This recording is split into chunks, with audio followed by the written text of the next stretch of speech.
everybody, I want to talk to you about a quick scam GM Financial is running. Yeah. And it really is messed up. We leased a all-electric Chevrolet GM Blazer.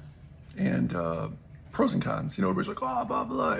Again, it's typical American. Everybody's been brainwashed by the news to not talk reasonably and all pros and cons, but just scream, opposing viewpoints, just scream at each other and blah, whatever. Pros and cons. Parts of it are awesome. Parts of it are not awesome.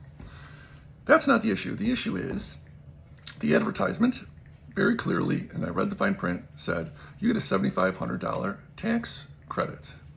Now, you had to sign a piece of paper at the dealership saying, do you want to use this for a down payment or take it as a tax credit? And the dealer has nothing to do with it. It's GM Financial, signed tax credit. And again, the ad is very clear, and we've already went through this with GM Corporate and their tax portion or whoever.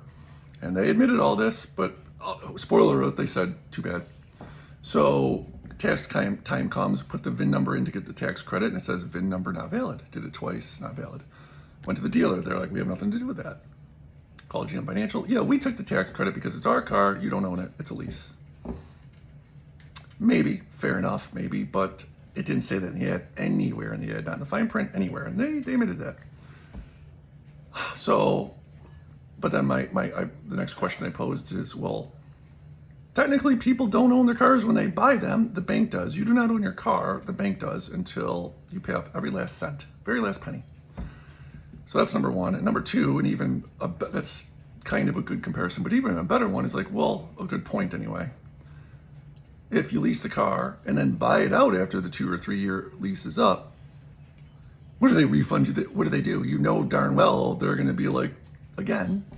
So I just wanted to warn everybody that, and it's been round and round talking to GM Financial, and they just, everybody you talk to, all the lower people are like, damn, But at the end of the day, the greed machine says, and being at the dealer, it's funny because my dad was at the dealer and some guy came in screaming at him about the same thing.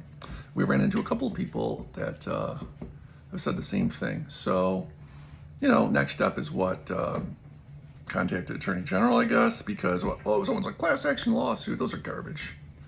Garbage. They take forever. Lawyers take all the money. You get a check for 10 cents at the end of the 10 years from now, Don't even remember. You have Alzheimer's by the time you get the 10-cent check from that. So just a warning to put out there.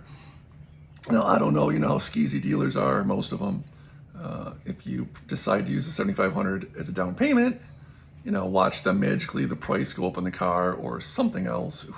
They have all sorts of skeezy tricks they do. It's such a scam. In my opinion, it should just be direct sales from the manufacturer. Here's the price. That's it. But what do I know? Full, not being, whatever there, full admittance. Maybe there's something I'm missing. I don't know.